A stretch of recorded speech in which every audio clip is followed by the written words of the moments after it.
A volcano can erase a city in a day, but its true power reshapes centuries. We often see the ancient world through stories of kings and conquests.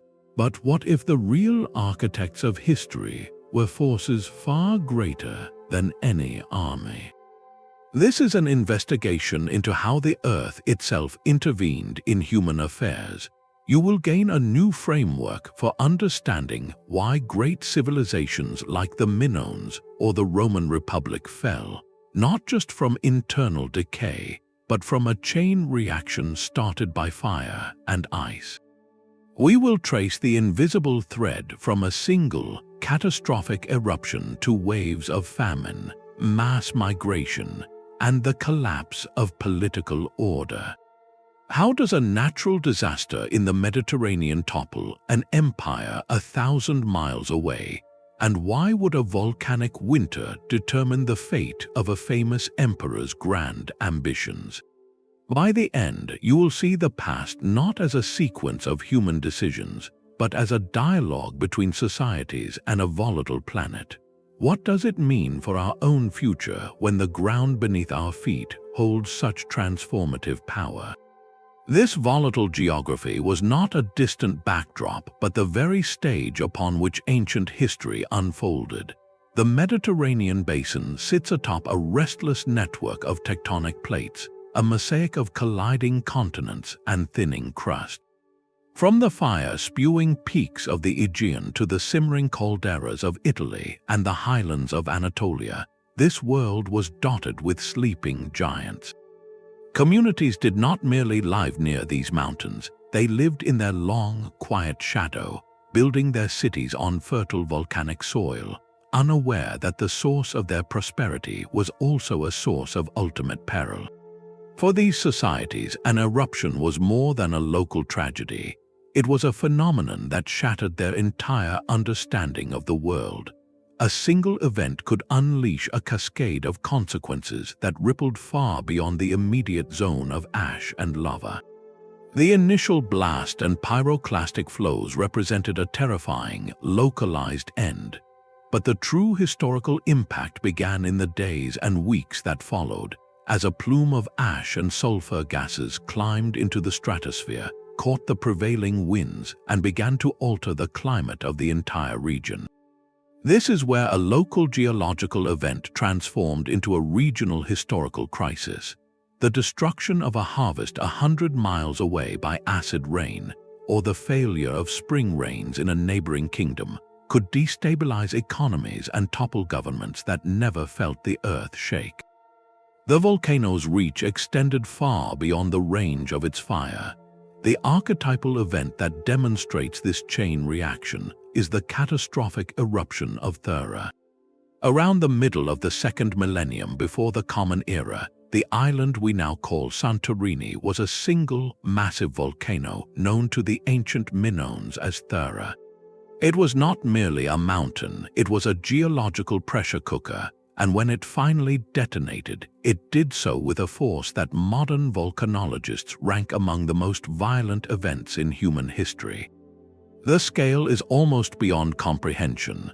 The eruption ejected an estimated 60 cubic kilometers of rock and ash into the atmosphere, a volume so vast it would bury the entire island of Manhattan under a layer of debris more than 400 meters deep.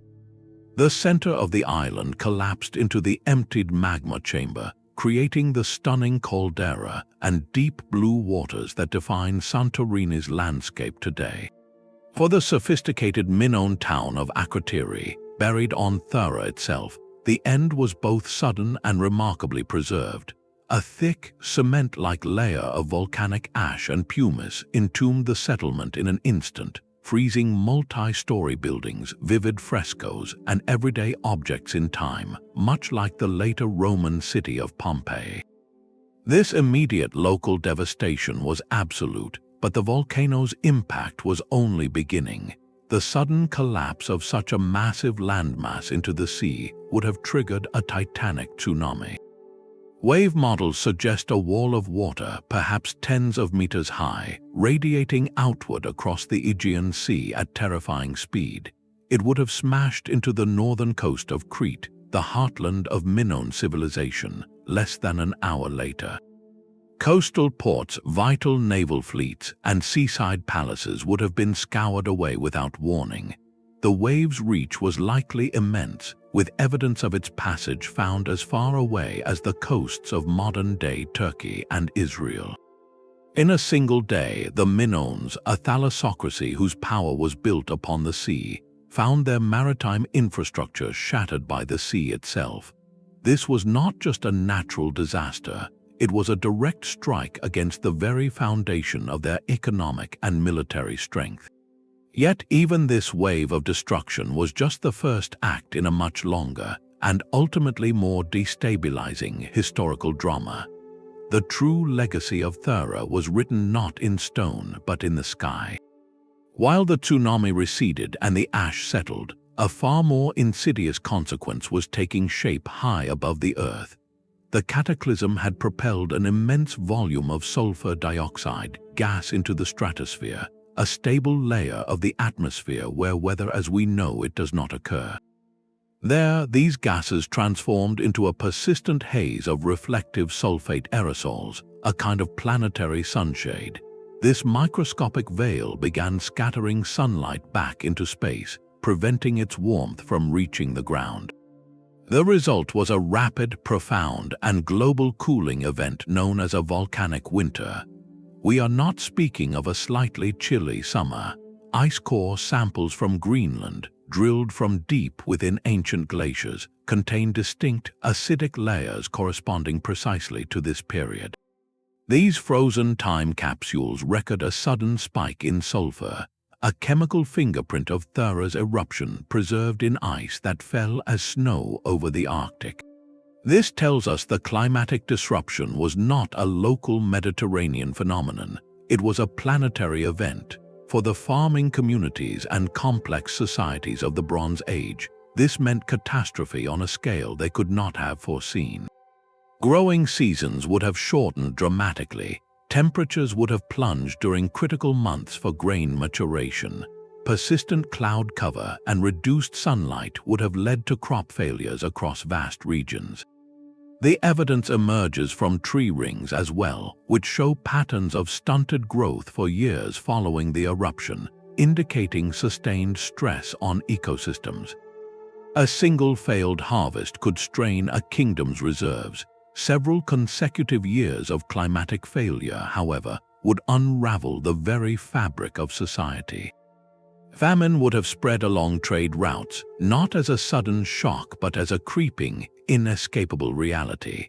The price of grain would have skyrocketed, social contracts between rulers and the ruled would have broken down, and populations weakened by hunger would have become far more susceptible to illness. The volcano's final and most devastating blow was not delivered by fire or wave, but by a prolonged, silent hunger that stretched from Egypt to Anatolia. How does a civilization, especially one as maritime dependent as the Minoans, recover when its fields lie barren and its trade networks are starved of surplus? The Minoan civilization was not destroyed by a single wave but by a slow, systemic unraveling. Their power was a delicate ecosystem of its own, built on three interconnected pillars. The first was a highly productive agricultural system that fed the population and created surplus for trade. The second was an unparalleled maritime network, a web of ships carrying that surplus olive oil, wine, fine pottery across the Mediterranean, bringing back prestige goods and cultural influence. The third was the centralized authority of the palace complexes like Knossos, which managed this entire economy, redistributing goods and maintaining social order. The volcanic winter attacked every single one of these pillars simultaneously. As years of cold and ash darkened skies led to repeated crop failures, the agricultural surplus evaporated. No surplus meant nothing to trade. The great Minoan fleet, now struggling with damaged ports from the tsunami, found its economic purpose vanishing. Trade routes faltered and then fell silent. This was an economic heart attack. the palace centers, which functioned as the kingdom's administrative and storage hubs, faced an impossible crisis. Their storerooms, meant to buffer against a single bad harvest, were drained by years of scarcity. When the central authority could no longer feed its people or reward its elites with luxury goods, its legitimacy crumbled. Social contracts, the unspoken agreement that the palace would provide security and sustenance in return for labor and loyalty, dissolved. We can infer periods of significant hardship where resource scarcity likely led to internal tensions, a struggle for what little remained. The Minoan world did not end with a dramatic invasion recorded on frescoes. It likely ended with a quiet, desperate dissipation. The grand palaces were not all burned by conquerors. Many were simply abandoned, their administrative clay tablets left unbaked, their storerooms empty. The intricate frescoes depicting peaceful processions and vibrant marine life were covered by dust, not destruction. This was a collapse from within, triggered by an environmental catastrophe that made the previous way of life unsustainable. The political structure, the thalassocracy, depended on a stable climate and functioning trade. When the volcano removed those foundations, the entire sophisticated edifice slowly settled into ruins. The Aegean power vacuum left by the Minoans' decline would soon be filled by a new, more militaristic people from the Greek mainland, but that is a story for another time. For now, the lesson is clear. A civilization's greatest vulnerability may not be its borders, but its breadbasket and the invisible atmospheric currents that determine its yield. The silence left by Minoan ships did not last long. Nature may have dismantled one civilization, but it also redrew the map of opportunity for another. From the rugged, fortress-crowned hills of the Greek mainland, a different society had been watching and learning. These were the Mycenaeans, a people whose culture was already complex, but whose ambitions had been contained in part by Minoan dominance of the sea lanes. Their world was one of warrior kings, vast fortified citadels like Mycenae and Turin's, and a different kind of power structure. Where Minoan art celebrated the natural world and graceful movement, Mycenaean iconography featured chariots, hunting, and combat. They were fundamentally a land-based power, but they were not blind to the wealth that flowed across the water. For generations, they had been engaged in trade and cultural exchange with the Minoans, adopting and adapting ideas like writing, administrative practices, and artistic motifs.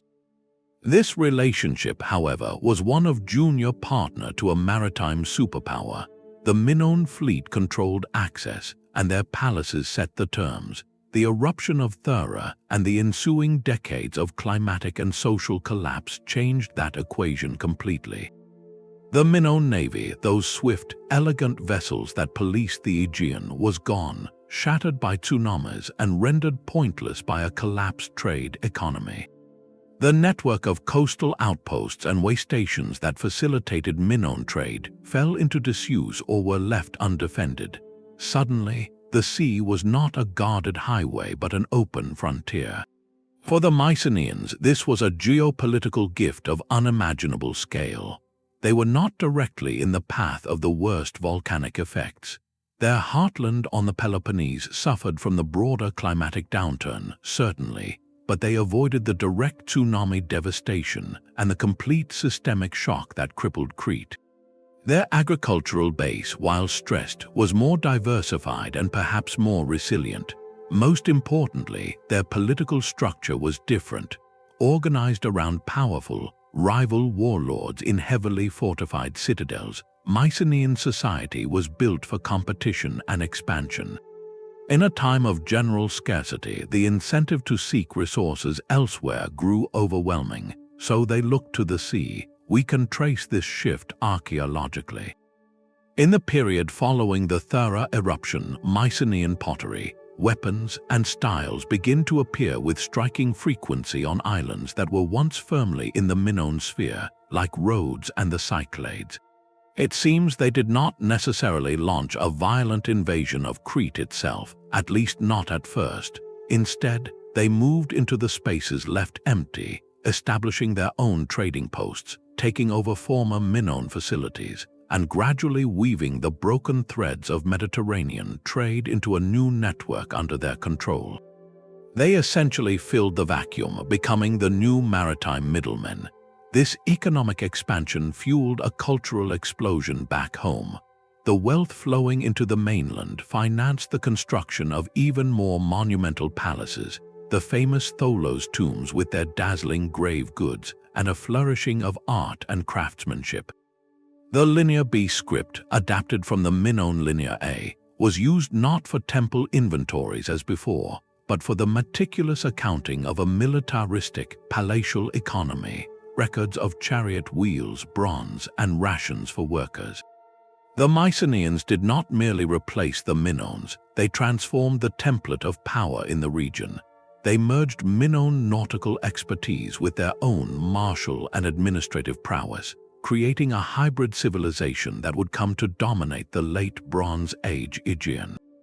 The epic poems of Homer, written centuries later, would remember this as the age of heroes, of Agamemnon and the war against Troy, a legendary reflection of a very real Mycenaean hegemony.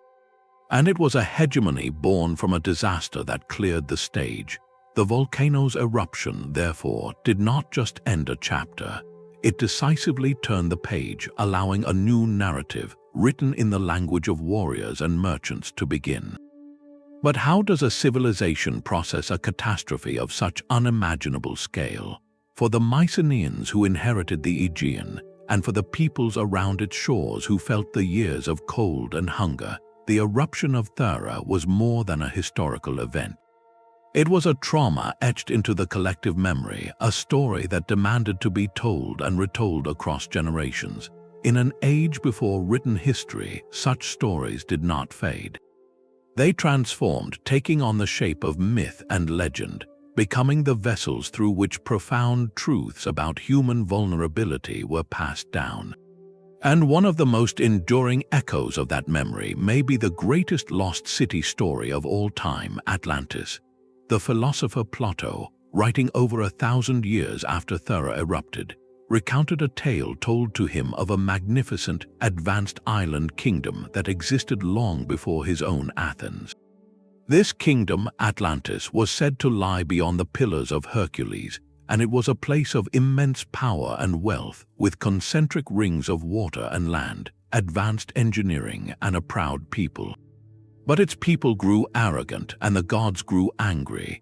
In a single terrible day and night, the story goes, the entire island was swallowed by the sea and vanished without a trace.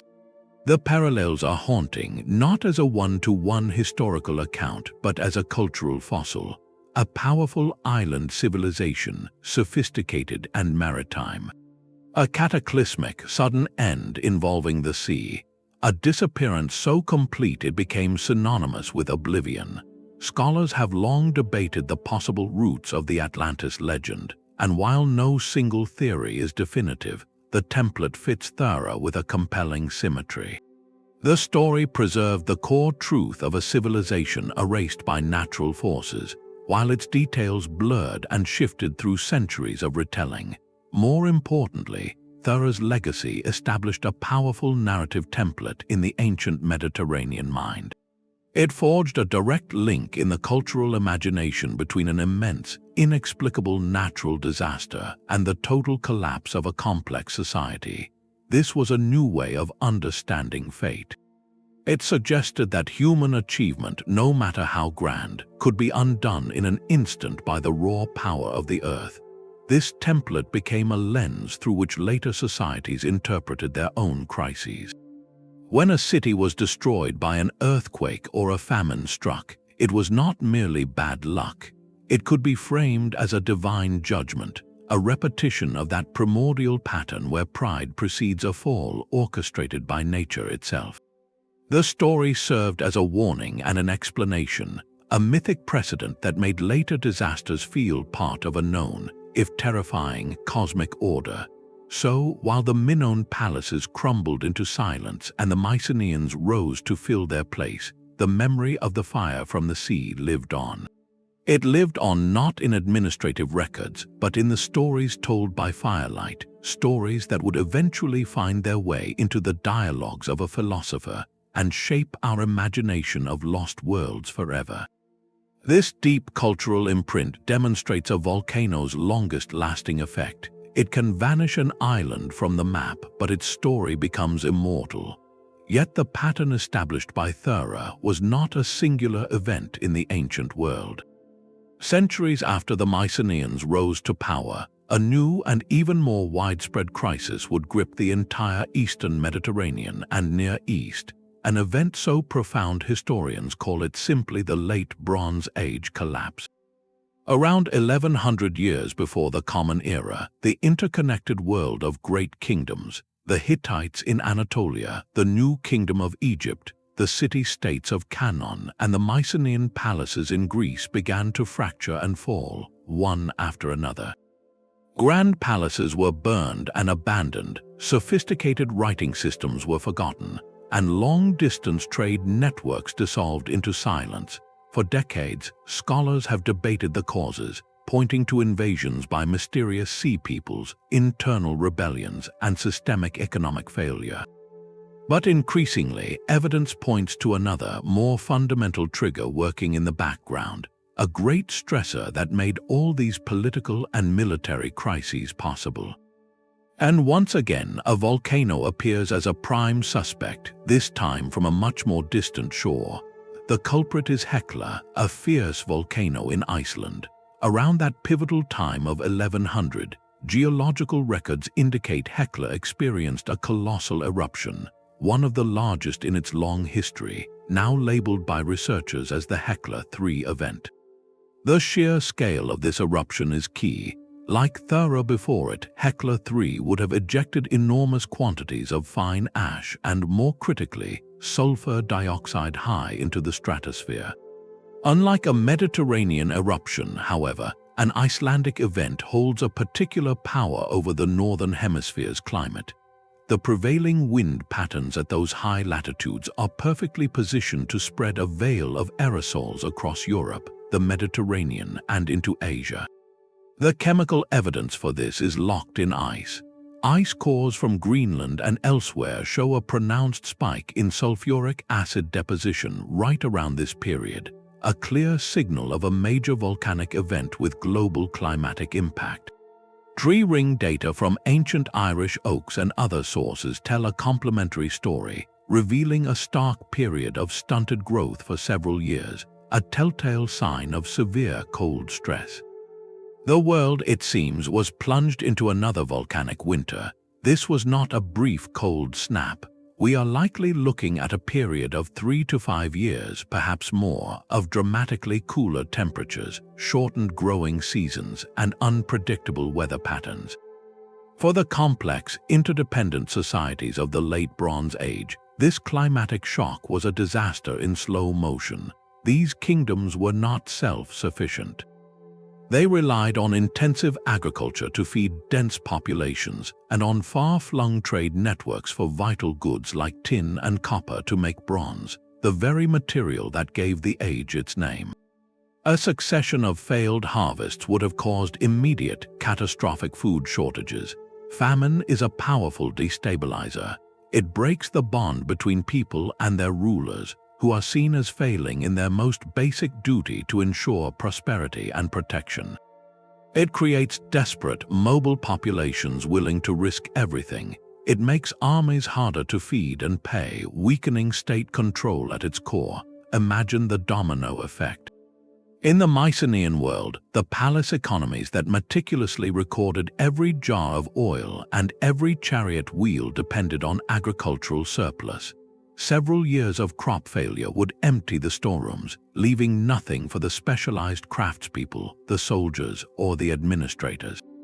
The entire system would grind to a halt, leading to internal strife, abandonment of settlements, and a loss of the literacy needed to run such a complex bureaucracy.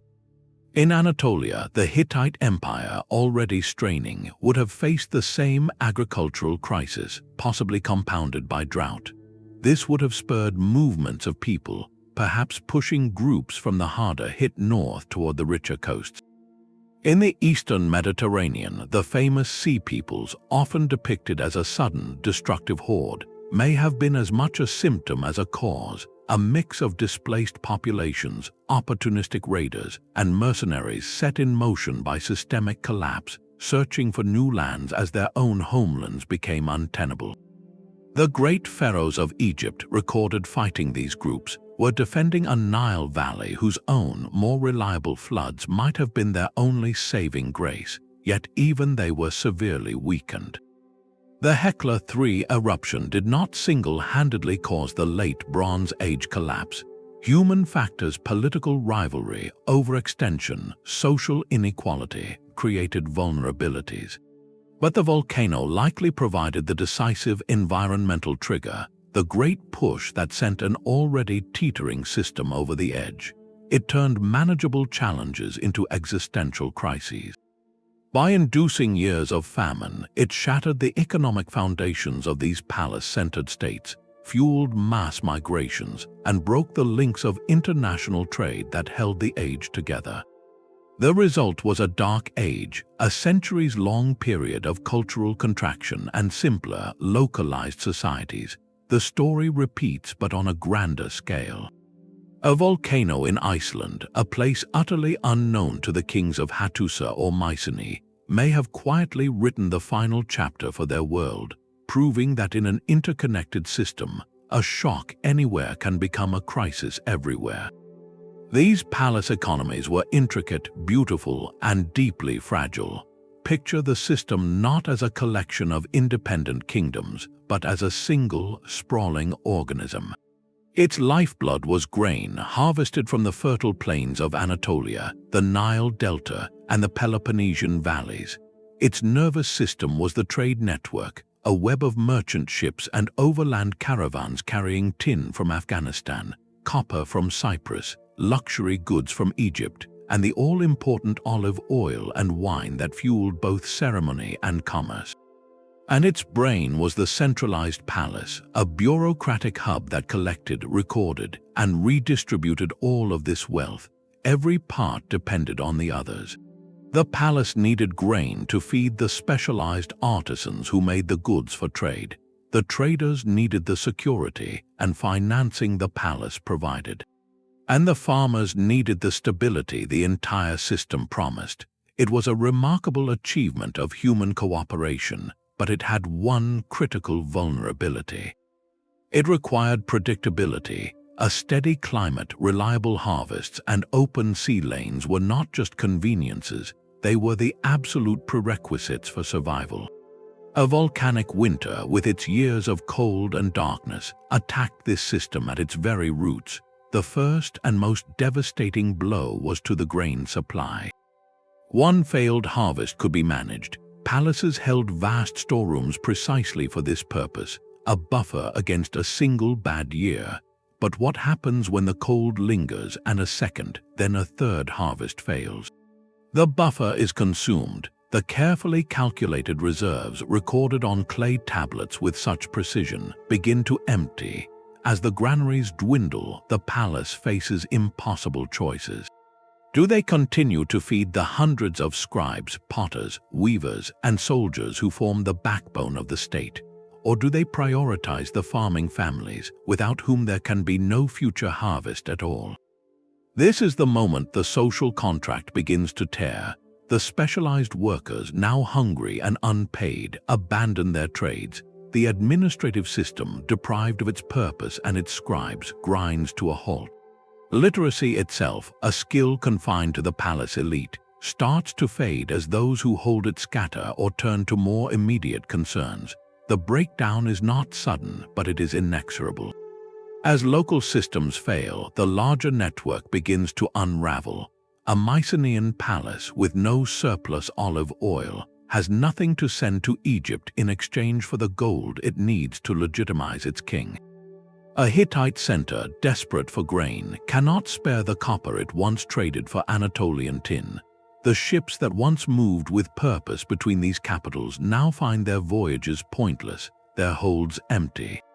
The trade routes grow quiet. This silence is economic paralysis. Now add the human element of desperation.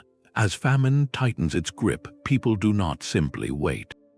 They move. Farming communities, their lands barren, might abandon their villages and become refugees, pressing on the borders of neighboring regions that are only slightly better off. Others, perhaps former soldiers or sailors now without employment, might turn to banditry or offer themselves as mercenaries to any local chieftain promising food and plunder. This movement of people, this stirring of populations under the pressure of hunger, is what historians often see in the fragmentary records as invasions or the mysterious movements of sea peoples. It was likely less a coordinated attack and more a desperate, chaotic scramble for survival, a storm of consequences radiating out from the climatic epicenter. The interconnectedness that had been the source of the Bronze Age's brilliance became its curse. A shock to the climate in one area transmitted famine, displacement, and political stress through the entire system. The palaces, those mighty brains of the operation, were designed to manage plenty, not decades of scarcity. Faced with a crisis they could not tax or trade their way out of, they simply ceased to function. The lights went out not with a bang, but with the slow, chilling silence of empty storerooms and abandoned harbors. This slow-motion collapse of the economic system created a tide of human desperation. When the land can no longer support its people, those people have no choice but to move. What began as isolated groups of farmers abandoning parched fields or frozen valleys soon swelled into a larger, more chaotic phenomenon. Families, clans, and entire communities became unmoored, carrying their few possessions and a deep hunger in search of anywhere the rains might still fall or the soil might still yield. These were not armies with a clear destination at first. They were streams of refugees pushed by the relentless pressure of famine. But movement on such a scale in a time of universal scarcity inevitably leads to conflict. A wandering group arriving at the borders of a still-functioning town would not be seen as neighbors in need, but as a threat to that community's own precarious survival. Doors would be barred and local militias would be raised. The refugees, faced with rejection and with nothing left to lose, might then turn from pleading to taking. A search for food becomes a raid. A displaced population becomes, in the eyes of the established kingdoms, a hostile horde. This is the grim alchemy that transforms climate refugees into the agents of state collapse. The historical records from this tumultuous period, particularly from Egypt and the surviving fragments of Hittite correspondence, are filled with ominous, sweeping references to these movements. They speak of foreign lands being unsettled, of cities being overthrown from within and without, and of mysterious forces coming from the sea. The most famous label given to this complex, multi-ethnic phenomenon is the Sea Peoples.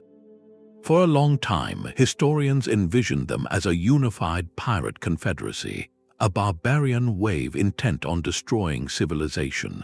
But modern understanding paints a more nuanced and tragic picture.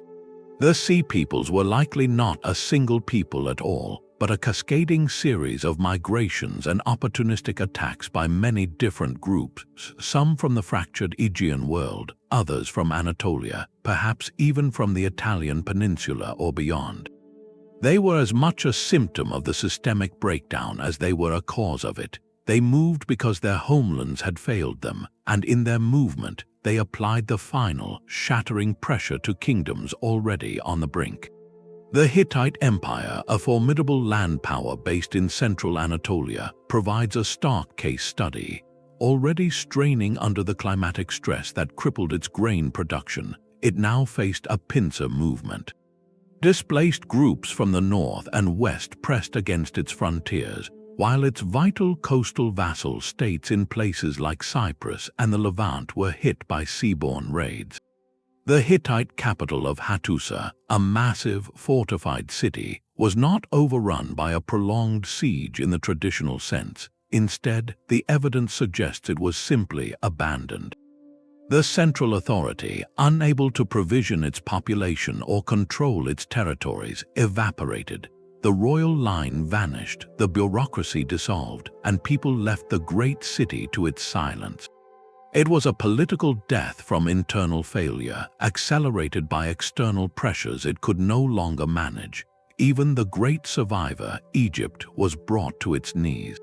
The pharaohs of the 19th and 20th dynasties left vivid accounts of desperate, epic battles to repel these invaders from both land and sea. The famous reliefs at Medinet Habu show chaotic naval combat and captured warriors with distinctive, feathered headdresses. Pharaoh Ramesses III declared a great victory, saving the Nile Valley itself. But the cost was catastrophic. The constant state of emergency drained the royal treasury, weakened central control over distant provinces, and contributed to a long decline in pharaonic power. Egypt survived, but it was a diminished, inward-looking version of its former imperial self. The domino effect was now complete. A volcano on a distant island altered the climate. The climate triggered famine. Famine spurred mass migration. Migration ignited widespread conflict, and that conflict delivered the final blow to political orders that had lost their economic and social foundations. The intricate palace system, with its scribes and storerooms, did not just fade. It was swept away in a storm of human movement it could neither predict nor contain. The Great Silence following the Bronze Age collapse was not permanent. From its ashes, new political forms slowly emerged, ones that would become the bedrock of the Western tradition, the Greek city-state, and ultimately the Roman Republic. Yet even as human societies grew more complex, more documented, and seemingly more in control of their own destinies, the hidden hand of geology was not finished. The transition from the myth-shrouded collapses of the Bronze Age to the meticulously recorded history of the classical world does not mark an end to volcanic influence. It simply changes the stage and sharpens the focus. Now we have names, dates, and first-hand accounts. We can see with startling clarity how a single eruption could shake the foundations of the Roman Republic and alter the fate of its most famous emperor.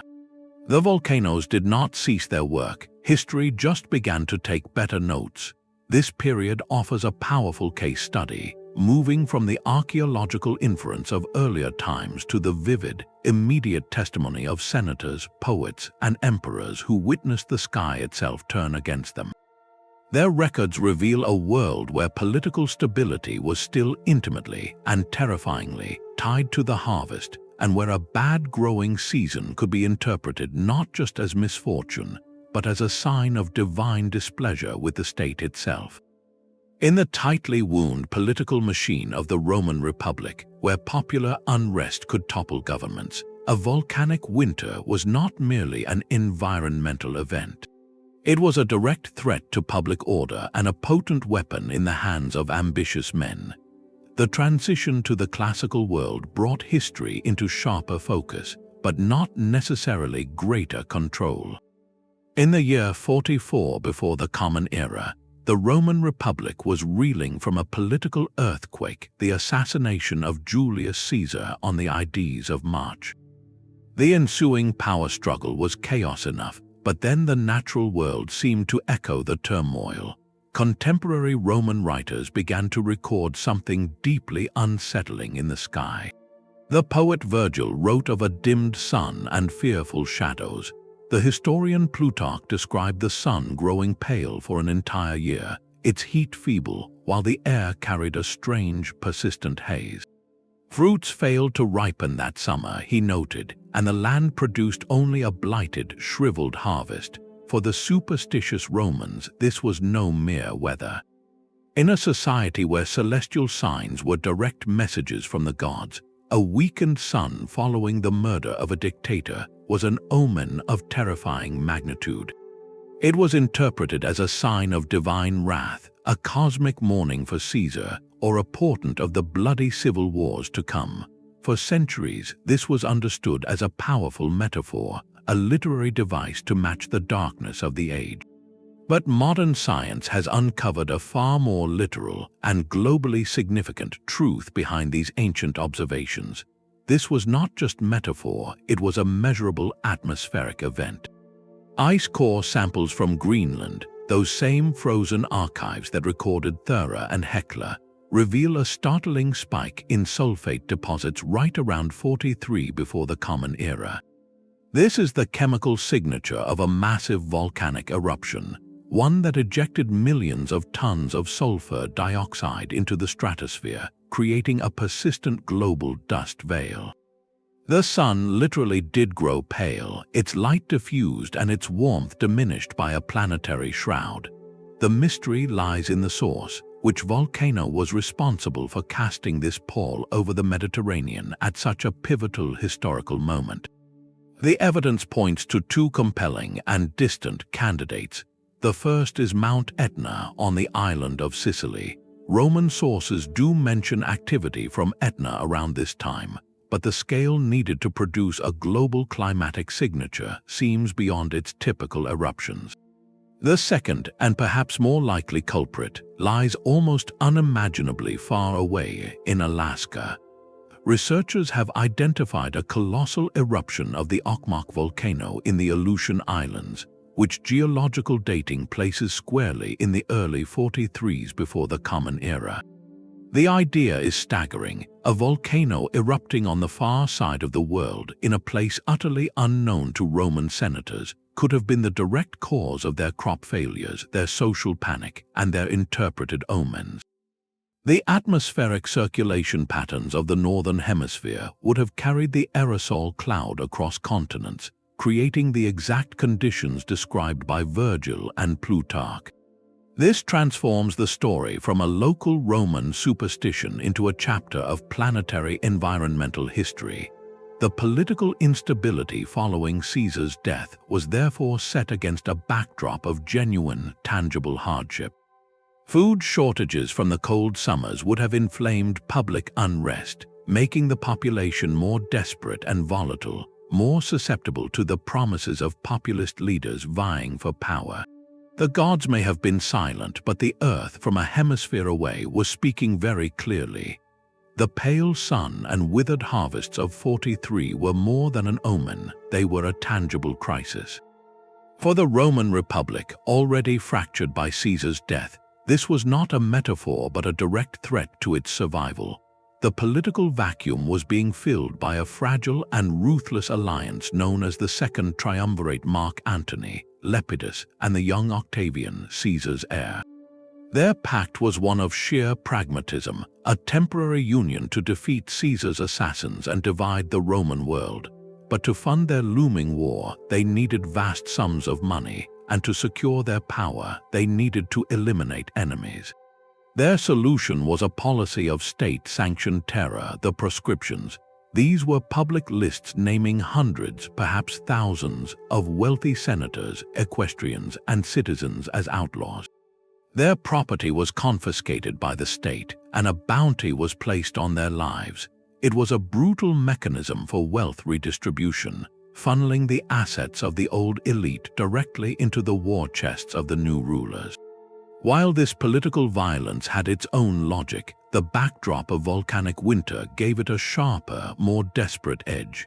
Years of poor harvests meant grain was scarce and expensive across Italy.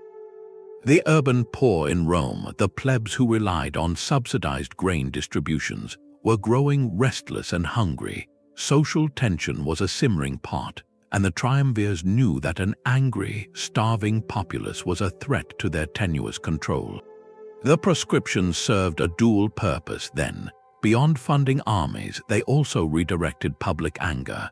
By targeting wealthy individuals, the triumvirs could frame the seizures as a form of rough justice, blaming the rich for hoarding resources during a famine.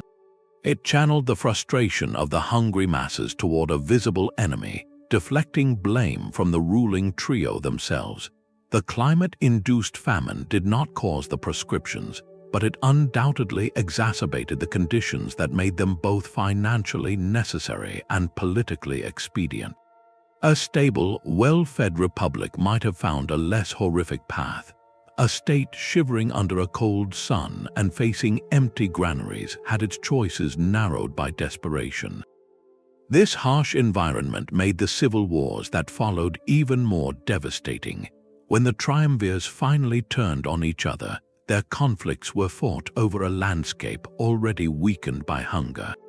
Recruiting soldiers was easier when farms were failing, but supplying those armies became a logistical nightmare. The resilience of the Italian countryside, its ability to absorb shock and feed populations, had been compromised. Every march, every siege placed a greater strain on a system already pushed to its limit. The final war between Octavian and Mark Antony, culminating at the naval battle of Actium in 31, was the end game of this prolonged instability. Octavian's victory did not just defeat a rival, it concluded decades of internal strife that the Republic's institutions could not withstand. The transition from a fractured republic to the imperial rule of Augustus was many things: a military outcome, a political revolution. But it was also, in a very real sense, an adaptation to a world where climate shock had revealed the fatal vulnerabilities of an old political order. The Republic did not fall solely because of a volcano in Alaska, but that distant eruption ensured its final years were spent in shadow, hunger, and a brutality that made its restoration impossible. Augustus ushered in an era of imperial stability, but the volcanoes beneath Italy's soil remained as restless as ever. Nearly a century later, in the late summer of the year 79, the most famous volcanic disaster in history unfolded with terrifying speed. Mount Vesuvius, a long dormant mountain overlooking the bustling Bay of Naples, erupted in a cataclysmic Plinian explosion. For the first time, we have a direct human-scale account of such an event, not from myth or ice core, but from an eyewitness who recorded it in vivid, personal detail. The Roman author and administrator Pliny the Younger was just 17 years old, staying with his uncle, Pliny the Elder, at the naval base at Mycenaean across the bay. He later wrote two remarkable letters to the historian Tacitus, describing the eruption in almost minute-by-minute detail. His words give us the sensory experience of the disaster. He describes the initial, towering column of ash and pumice rising like a stone pine tree into the sky, the darkness that fell not like a moonless night, but like being in a sealed room with the lamps extinguished, and the terrifying rain of hot pumice stones and ash that buried the towns of Pompeii and Herculaneum. His account of his uncle's fatal scientific curiosity, sailing closer to the eruption to observe it, and his own family's frantic escape, grounds the immense geological force in heartbreakingly human terms. The letters are a priceless historical gift, a snapshot of a single day that froze two vibrant towns in time. Yet, from the perspective of our broader story, Vesuvius presents a fascinating counterpoint. It was an unparalleled local tragedy, a profound human loss that resonates to this day. But politically, its impact was remarkably contained. It did not trigger the kind of cascading, empire-wide crisis we saw with Thura or the Hekla event. The reason lies in its nature. Vesuvius in 79 was a massive, violent, but ultimately short-lived event. Its most destructive forces, the pyroclastic surges of superheated gas and ash, were devastating, but geographically limited. Crucially, while it ejected a vast plume, modern climate models suggest its sulfur output, while significant, was not on the scale required to cause a prolonged, hemispheric volcanic winter. It was a terrible tragedy, but not a climate-altering catastrophe. The Roman Empire under Emperor Titus was a vast, resilient organism. The eruption destroyed a prosperous regional center, a blow to the local economy and a profound human loss, but it did not cripple the grain supply from Egypt or North Africa. It did not induce years of famine across Italy. The empire's administrative machinery, its roads, its treasury, and its armies remained fully intact. Titus himself visited the area the following year, providing imperial aid for recovery, an act recorded as a demonstration of his benevolence. The event was managed as a regional disaster, not an existential threat. This contrast is key. Vesuvius shows us that for a volcanic eruption to rewrite political history on a grand scale, it must do more than destroy a city. It must unravel the environmental conditions that make complex society possible. It must attack the climate itself, turning abundance into scarcity across whole continents. The true power of Thura or the Hekla III event was not in their local fury, but in their global reach, their ability to dim the sun for years and starve the intricate systems that fed kingdoms. Vesuvius, for all its terrifying fame, lacked that world-altering reach. Its significance, therefore, lies less in political shockwaves and more in the unparalleled window it provides. The ash that ended so many lives also preserved a moment of Roman daily life with stunning fidelity. The hollow spaces left by perished individuals, filled with plaster by archaeologists, give form to final moments of rest.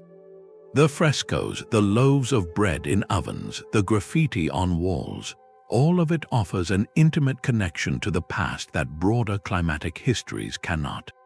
It is a deeply human story within a geological one, a reminder that while the Earth's greatest eruptions can topple empires, even its smaller convulsions hold the power to shape our memory of who we were.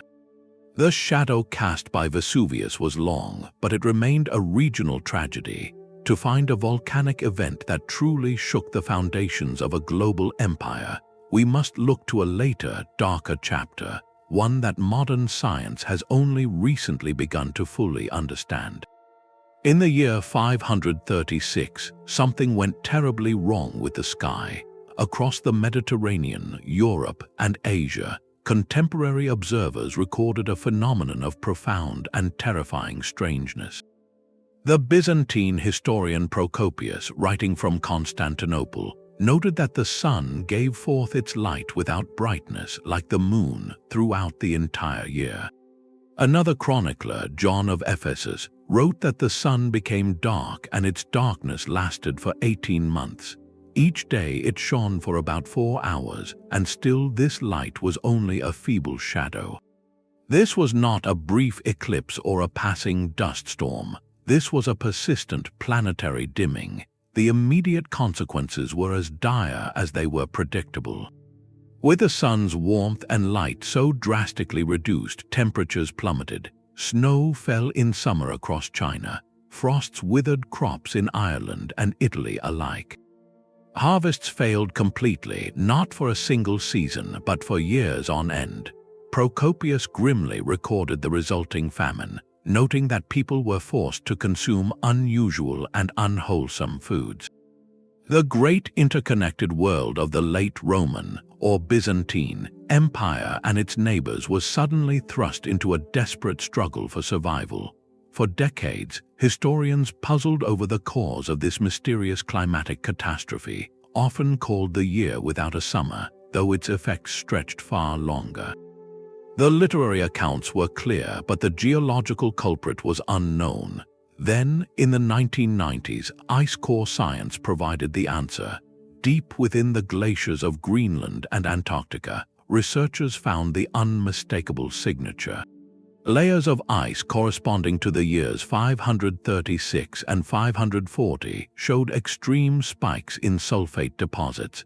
This was the chemical fingerprint of not one, but at least 2 colossal volcanic eruptions. The Earth had unleashed a 1-2 punch of staggering power. The first, in 536, was likely from a high-latitude volcano, perhaps in Iceland or North America, whose aerosol cloud spread efficiently across the hemisphere. Then, before the climate could recover, a second, possibly even larger eruption struck around 540.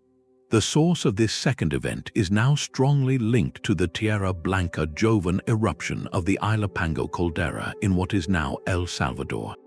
This was a cataclysm of hemispheric scale, a blast so immense it would have devastated Central America, and injected enough sulfur into the stratosphere to deepen and prolong the global winter already underway.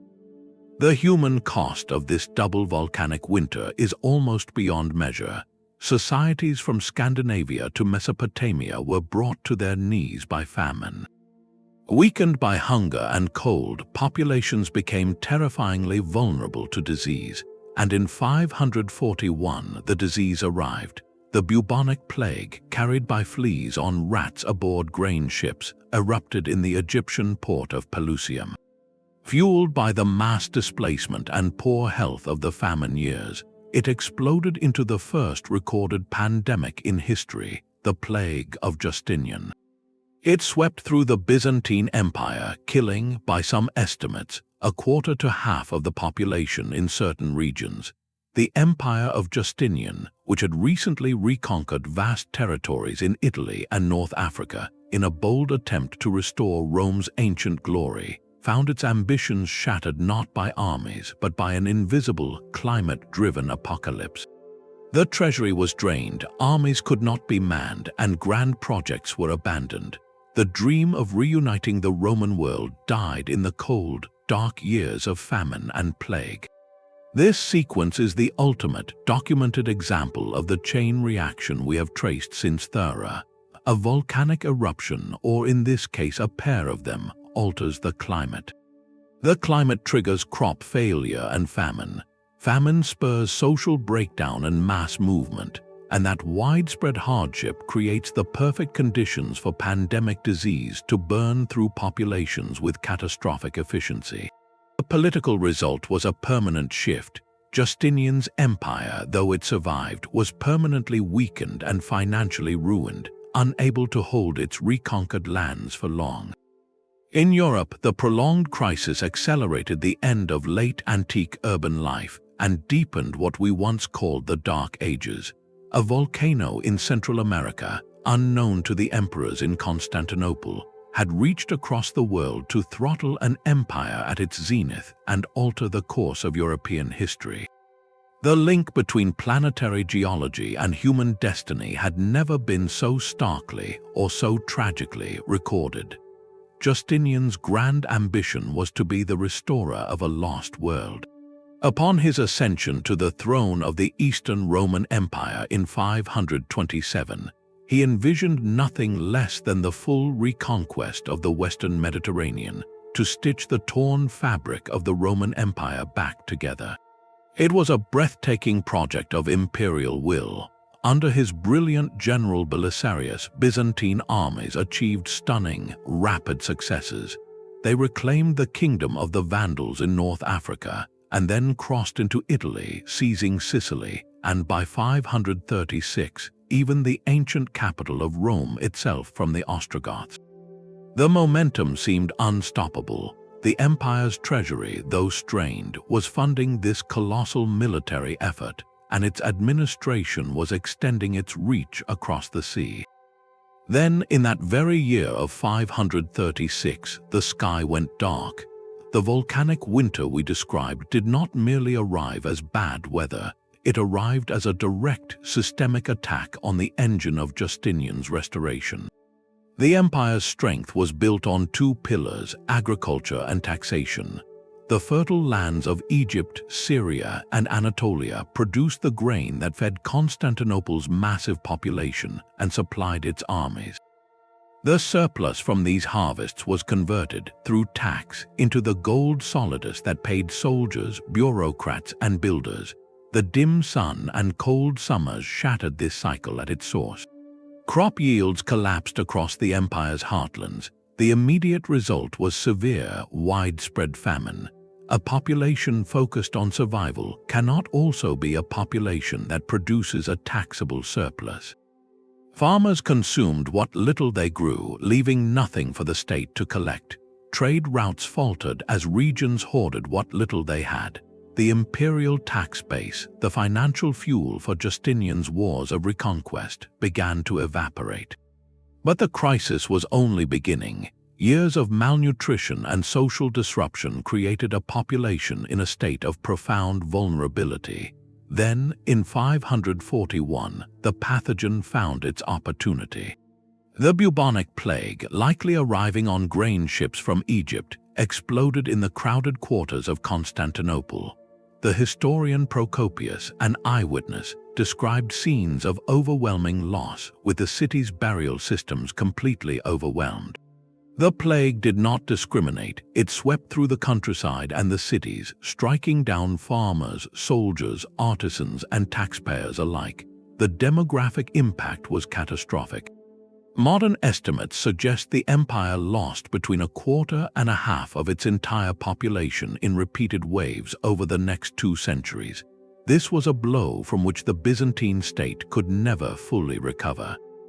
The army, already stretched thin across vast fronts, could not replenish its ranks. The treasury, drained by war and now deprived of taxpayers, was pushed to the brink of bankruptcy. Justinian's grand project of reconquest stalled, then reversed. Without the manpower to hold territory or the funds to pay for its administration, the hard-won gains in Italy began to slip away. The dream of a reunited Roman Empire died not on the battlefield, but in the silent, emptied villages and the undermanned fortresses of a world gripped by cold and illness. Justinian's reign, which began with such luminous promise, ended with the empire smaller, poorer, and infinitely more weary. The volcanic eruptions of 536 and 540 did not just cause a bad decade, they permanently altered the trajectory of European history. They ensured that the Roman Empire would remain forever an Eastern entity, its Western ambitions buried under layers of ash and loss.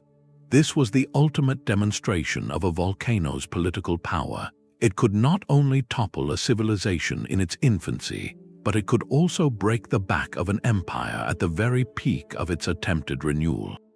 The empire's grand strategy had been built for a world of plenty, not a world of perpetual shadow.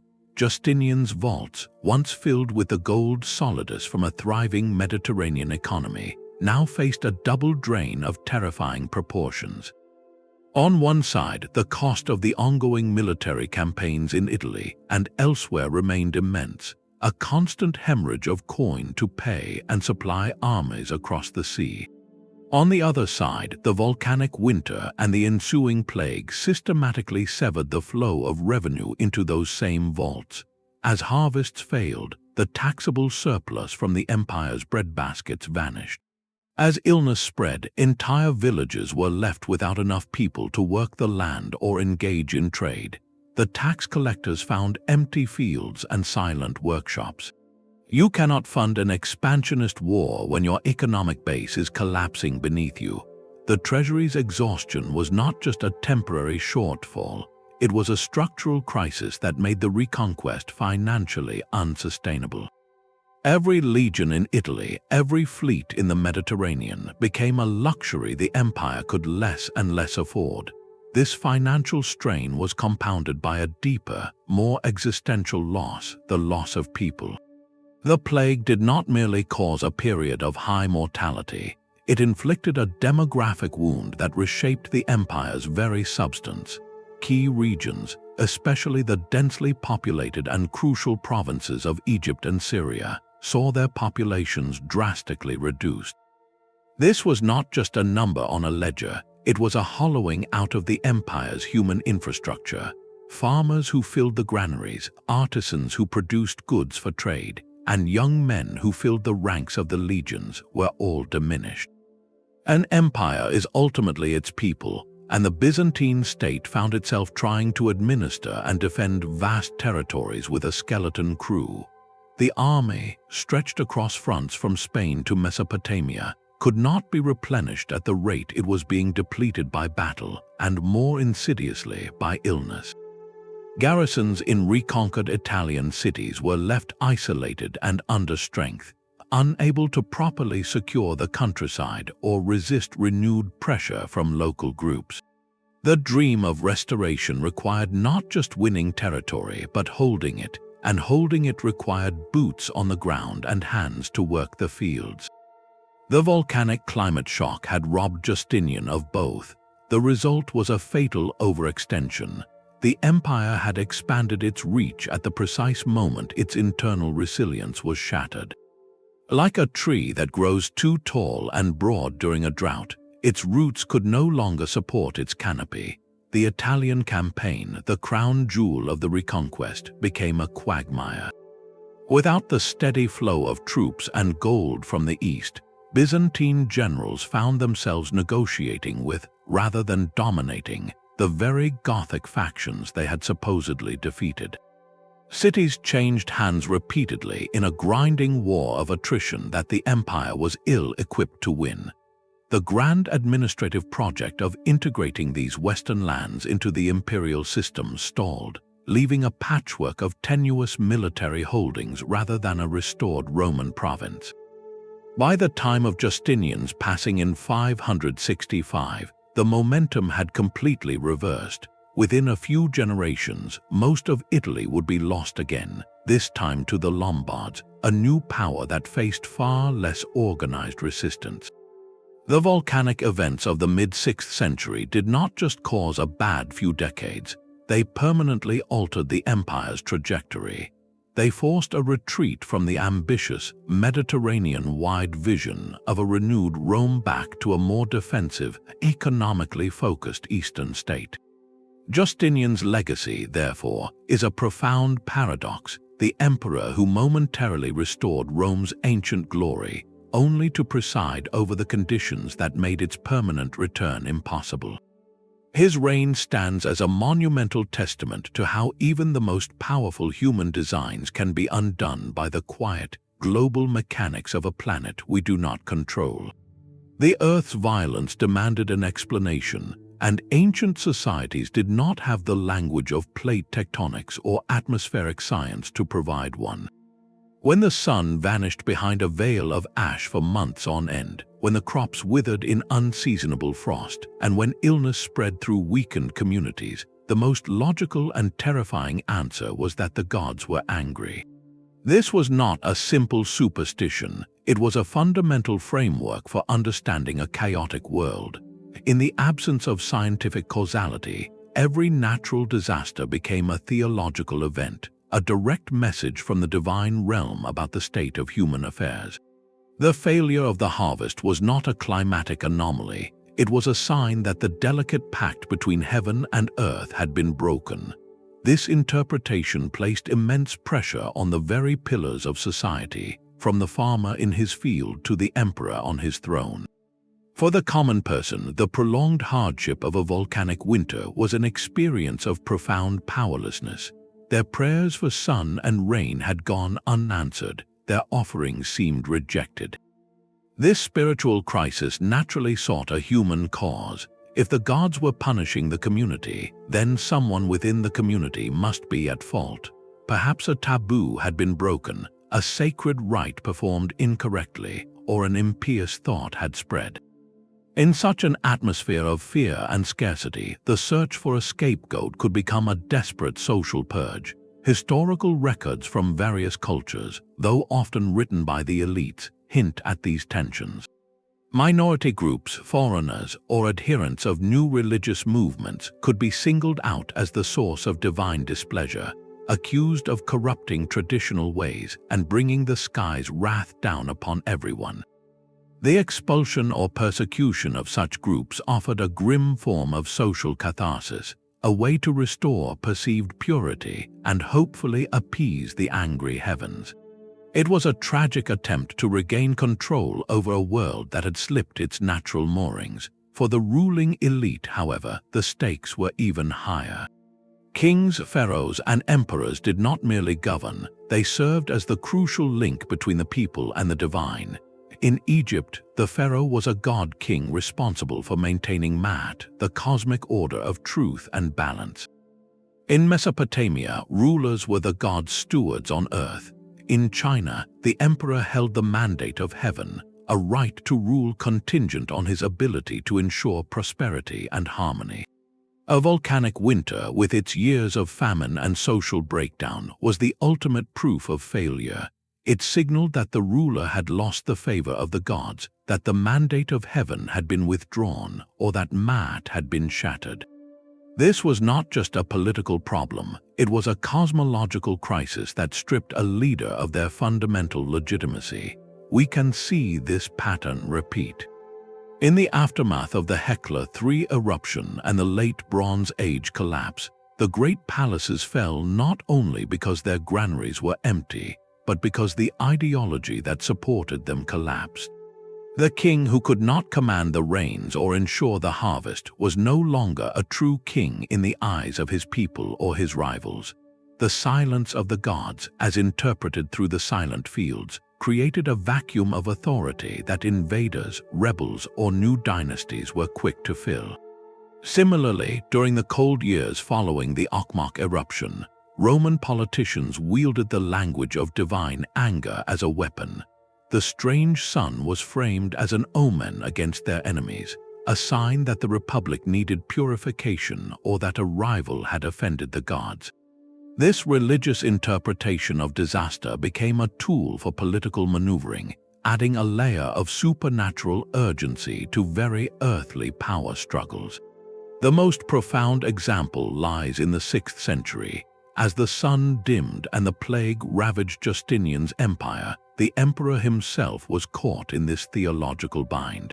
A devout Christian, he and his subjects would have interpreted the twin catastrophes as a clear sign of divine chastisement. His immense efforts at religious unity and church building were, in part, a desperate attempt to answer that perceived judgment, to restore the cosmic order through orthodoxy and piety. Yet, despite his efforts, the suffering continued. This created a profound spiritual dissonance for millions, a crisis of faith that questioned the very relationship between the empire and God. The earth's tremors, therefore, echoed loudly in the temples and palaces, reshaping not just landscapes, but the deepest beliefs about power, guilt, and humanity's place in the universe. When the ground shook, it was faith that often faced the sternest test. But how can we be so sure of these ancient connections? The evidence for these climate-altering eruptions does not come from old scrolls alone, but from the silent testimony of the earth itself. Unraveling this history is a detective story written in ice and wood, a field known as historical climatology. It relies on ingenious methods to read the planet's own archives. The most definitive are ice cores, long cylinders of ancient ice drilled from the glaciers of Greenland and Antarctica. As snow falls year after year, it traps tiny bubbles of the atmosphere and dust from distant eruptions. By analyzing the chemical composition of these ice layers, scientists can detect sharp spikes in sulfate compounds, the unmistakable fingerprint of a major volcanic event. They can even count the annual layers like rings on a tree to assign a remarkably precise date to that eruption, sometimes narrowing it down to within a year or two. Complementing this are dendrochronologists who study the growth rings of ancient trees. In a good year, a tree adds a wide, healthy ring. In a year of extreme cold or stress, like a volcanic winter, the ring is startlingly narrow, almost a scar in the wood. By comparing patterns from long-lived trees like bristlecone pines or preserved timbers from archaeological sites, researchers can build a year-by-year timeline of environmental hardship that often aligns perfectly with the chemical signals in the ice. Yet for all its precision, this detective work is fraught with challenges. While ice cores can tell us when a major eruption happened and how large it was, they rarely tell us which volcano was responsible. Pinpointing the exact culprit requires a painstaking global search for corroborating evidence, like geological deposits or historical accounts from the likely region. There is also the constant challenge of dating precision, aligning a volcanic sulfate spike in a Greenland ice core, which has its own internal calendar, with the specific year 43 before the Common Era in the Roman historical record, requires meticulous cross-referencing. Perhaps the greatest complexity is disentanglement. History is never a simple story of one cause and one effect. A volcanic winter might trigger famine, but that famine unfolds within a society already strained by war, political corruption, or economic inequality. Did the Hittite Empire fall because of climate change, or because its rivalries and administrative flaws made it uniquely vulnerable to that change? The answer is almost always both. The volcano provides the shock, but the existing cracks in the system determine how catastrophic that shock will be. This is why the story is not about nature overpowering humanity, but about the intricate and often tragic dialogue between a volatile planet and the societies built upon it.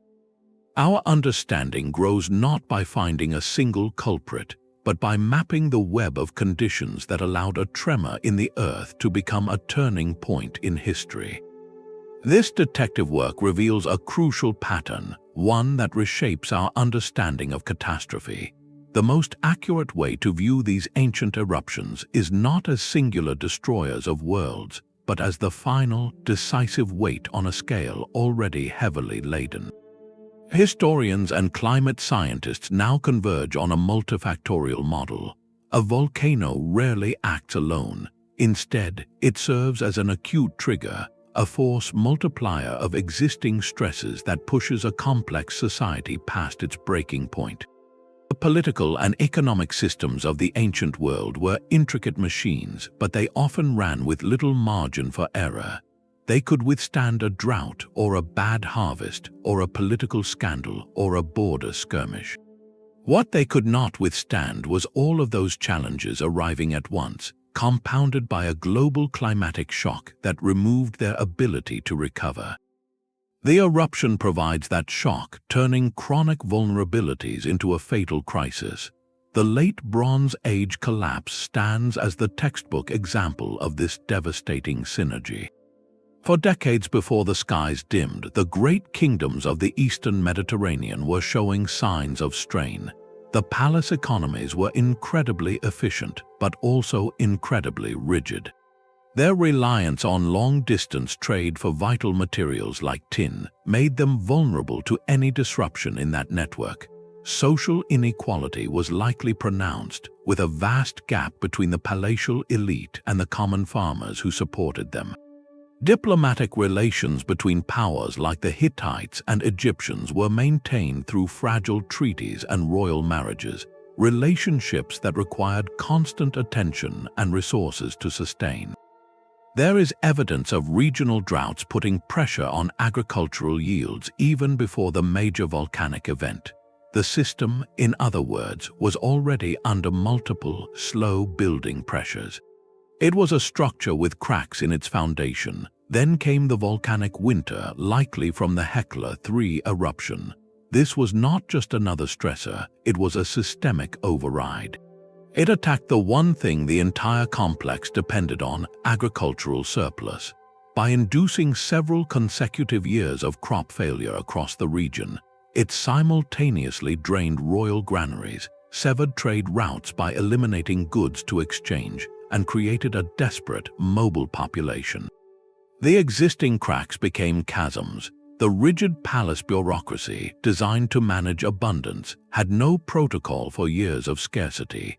Social contracts between the ruling class and the people, already thin, snapped under the pressure of famine. The professional armies that maintained the king's power could no longer be fed or paid. The intricate web of international diplomacy frayed as every kingdom turned inward, fighting for its own survival. The volcanic climate shock did not create these weaknesses, but it exploited every single one of them with brutal efficiency. It was the multiplier that turned a series of manageable problems into an unsolvable crisis. The migrations and conflicts we label as the invasions of the sea peoples were the final symptom, the chaotic outcome of this multiplied collapse. They were less an external attack and more the visible eruption of systemic failure, as displaced groups swarmed into the power vacuum left by disintegrating states. This model teaches us a vital lesson about resilience. A society's fate during a disaster is often determined long before the disaster strikes. It is determined by the flexibility of its institutions, the equity of its economy, and the depth of its social cohesion. The volcano provided the match, but the kindling, the political friction, economic inequality, and environmental overreach had been gathering for generations. This perspective does not diminish the power of natural forces, it contextualizes it. It shows us that history is not a battle between humanity and nature, but a story of how human-built systems interact with planetary ones. The most profound collapses occur when a society's internal vulnerabilities align perfectly with an external, environmental hammer blow. Understanding this synergy is the key, not to predicting the next eruption, but to building a world resilient enough to withstand the inevitable tremors. The echoes of these ancient collapses are not confined to the past. We live in an era acutely aware of our own environmental vulnerabilities, where the concept of a changing climate is a central concern for global stability. While our challenges are different in origin and scale, the fundamental dialogue between human systems and planetary forces remains strikingly similar. Studying these distant volcanic winters offers us more than just historical intrigue. It provides a profound laboratory for understanding resilience. The ancient world teaches us that the ultimate test for any society is not its prosperity in good times, but its adaptability in the face of sudden, overwhelming shock. The repeated pattern we have traced reveals a critical insight. The most fragile systems were often the most centralized. The magnificent palace economies of the Bronze Age, with their meticulous records and grand storage complexes, were marvels of organization. Yet their very strength was their weakness. They depended on a predictable climate to produce the surplus that fed their intricate machinery. When the sky grew cold for years, that single point of failure, the reliance on consistent agricultural abundance, brought the entire structure down. There was no plan B. Conversely, societies that survived or even thrived in the aftermath often displayed a different kind of strength, flexibility.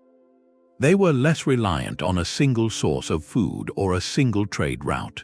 Their power structures were sometimes more distributed, allowing for local adaptation and decision-making when the central authority faltered. This historical lens shifts our focus from merely fearing the next big shock to asking a more constructive question. What makes a system, whether ancient or modern, capable of bending without breaking? Our globalized world is in many ways the ultimate interconnected network, far more complex than anything the Hittites or Mycenaeans could have conceived. This brings immense benefits but also creates new kinds of systemic risk. A disruption in one corner of the globe can ripple through supply chains, energy markets, and food production worldwide. The lesson from antiquity is not that we should retreat from complexity, but that we must consciously build redundancy and adaptability into that complexity. It encourages us to value diversified food systems, resilient infrastructure, and social policies that can cushion populations during inevitable hardships. The volcanoes of the past did not judge the civilizations they affected. They simply revealed their underlying conditions. In the same way, the environmental stresses of our own time will test the foundations of our societies. They will highlight our dependencies, our inequalities, and our capacity for collective action. By listening to the stories whispered from within ice cores and buried cities, we gain a longer perspective on our own moment. We are reminded that human history has always been a negotiation with a dynamic planet, and that our lasting legacy may be defined not by the heights we reach in calm weather, but by the wisdom we show when the sky begins to change. This geological lens demands we revisit the stories we think we know. For centuries, the grand narratives of ancient rise and fall have been dominated by human-centric explanations. We speak of the charisma of a great leader, the brilliance of a new military tactic, or the moral corruption that rotted a society from within. These are powerful stories and they contain truth. But what if they are only part of the plot? The evidence of volcanic triggers suggests we have been reading history with one eye closed, focusing on the actors while ignoring the stage itself as it suddenly, violently shifted beneath their feet. The so-called great man theory, where a single leader's will shapes an era, begins to look different when that leader is struggling to feed his army because of a cold summer caused by a volcano on another continent. A brilliant general's campaign might falter not because of a strategic error, but because his supply lines dissolved in a famine he could not possibly have foreseen. What we label as moral decay or internal weakness in a civilization might instead be the visible symptoms of a population pushed to the brink by years of hunger and loss, a society breaking under an environmental strain it was never designed to bear. This is not to remove human agency from history, but to place it within a far larger and more humbling context. It asks us to see political history not as a separate human drama, but as one thread woven into a vast tapestry of planetary processes. The decisions of a pharaoh, the ambition of a Roman triumvir, the administrative reforms of a Byzantine emperor, all of these were made within a world of changing climates, failing harvests, and migrating populations. The Earth was not a passive setting, it was an active participant, sometimes a decisive one. This perspective enriches our understanding, adding a crucial layer of causality. It helps explain why seemingly stable, powerful kingdoms could dissolve almost simultaneously across a wide region, a coincidence that purely political or military explanations often struggle to fully account for. It turns a list of sequential events into an interconnected system, where a geological event in Iceland can ripple into a food riot in Egypt, and a caldera in Central America can empty the treasury of Constantinople. To ignore this is to tell a story with the most powerful character left out. Embracing this view does not diminish the human story, it deepens it. It replaces a simple tale of heroes and villains with a more complex, and perhaps more truthful, narrative of adaptation and resilience. It shows societies not just conquering or being conquered, but constantly negotiating their survival with a dynamic, occasionally furious planet. The next time you read of a mysterious dark age, a puzzling collapse, or a sudden turn in an empire's fortune, pause and look beyond the battlefields and the palaces. Look to the sky and to the silent ice holding the Earth's long memory. The answer to history's greatest mysteries may be written not in stone but in ash. The story is far from complete. While we have identified key volcanic suspects behind some of history's great turning points, the investigation remains wide open, driven by new questions and ever more precise tools. Researchers are now engaged in a kind of planetary detective hunt, searching for other forgotten mega-eruptions that may have left quieter, but no less significant, scars on the human past. The ice core records hold more sulfate spikes than we have definitive historical events to match them with. Each one is a mystery, a potential climatic bomb whose social and political fallout we have yet to uncover. Could a previously unknown eruption explain a mysterious gap in the archaeological record of the Americas, or a period of sudden cultural change in Southeast Asia? The quest is to pair these chemical fingerprints in the ice with painstaking work in the geological record, hunting for the source volcanoes themselves, often hidden or eroded, to complete the picture. Alongside this search, climate scientists are constantly refining their models. They are working to understand not just that an eruption cooled the planet, but exactly how that cooling played out in specific regions. How did the jet stream shift? Where did droughts intensify, and where did unusual rainfall occur? These nuanced climate maps are crucial for historians. Knowing that the Hekla 3 eruption caused a drought in Anatolia but heavier rains in the Levant, for example, could explain why some Bronze Age cities were abandoned while others briefly thrived. It transforms the narrative from a simple story of global cold to a complex mosaic of local disasters and strange opportunities, which is how people would have actually experienced it.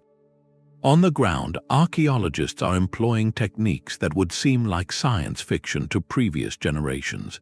They are no longer just looking for collapsed walls or layers of ash.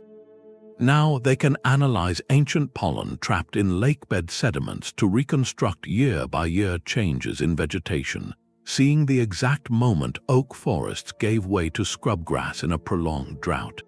They examine the microscopic wear patterns on animal teeth to determine the seasons of slaughter, revealing if herds were culled early in a desperate response to failing crops. Even the chemical isotopes in human bones and teeth tell a story, recording periods of nutritional stress or sudden changes in diet. These subtle signs in the material record are like a society's vital signs, showing the slow creep of hardship long before a palace was finally abandoned. This convergence of disciplines is turning speculation into solid, if complex, understanding. We are moving from asking if a volcano caused a collapse to asking exactly how the collapse unfolded, community by community, harvest by harvest. Each new ice core drilled, each sediment sample analyzed, adds another piece to this vast, four-dimensional puzzle of human history and planetary change.